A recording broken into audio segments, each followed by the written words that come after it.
So this is part two of the PMP device being actually installed on the Vespa 946. You can see that I already have the floorboards removed. Removed all the screws and of course disconnected the negative off the battery lead. You probably want to make sure that you slide those floorboards, because it comes, as you can see there, as one unit, but you want to make sure that you slide them up and of course outwards. That's simply because it has these little tabs here, and these will be easily broken off if that's not followed if you just yank on it. So slide it forward and then it should come out pretty easily. You can see the device. I have it on the bracket. I've got the little rubber or foam buffer in the back here. You can see also that where I mounted it up front on the leg shields. That'll be behind the horn cover, so that won't be visible. And there's also a connector that you'll find that'll be zip tied and have electrical tape on it. But that's what connects into the CDI module of the PMP device. You probably want to take this bracket once it's installed and bend it towards you. What I found out is that these two bolts here were resting up against the leg shields, which would be not a good idea due to vibration and whatnot.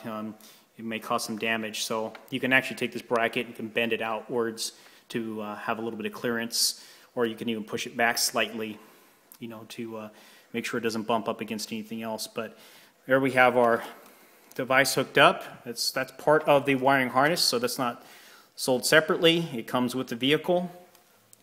We also have on this side we have the USB connector, and this is to supply power. So this, of course, you can remove this plug here. When we go to reinstall our floorboards, what we want to do, once that's installed, we'll take this connector here,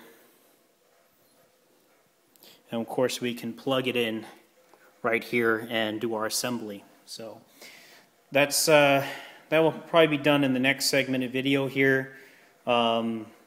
And of course we'll talk about the actual mount, which I have here. Let me unwrap it.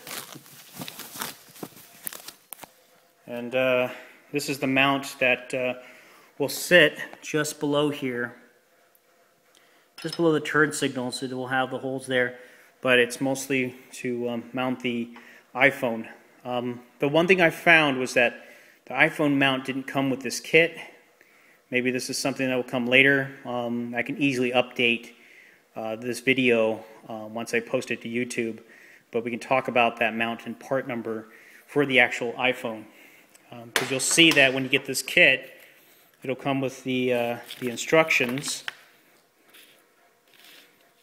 And there's our mount for the handlebars, our colored plastic piece, the cabling, and the grommet. Of course, the mount and hardware, that's to be mounted underneath the turn signals. But the one thing that didn't come with this kit is this iPhone mount here. So I'll still have to see if that's a separate part number, and I can just update my YouTube with in the message comments or the message area to let you know what I found.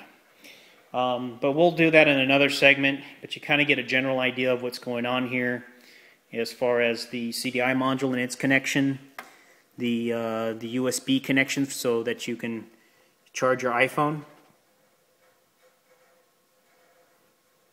and of course our connector. It's on the opposite side here, so our USB connector.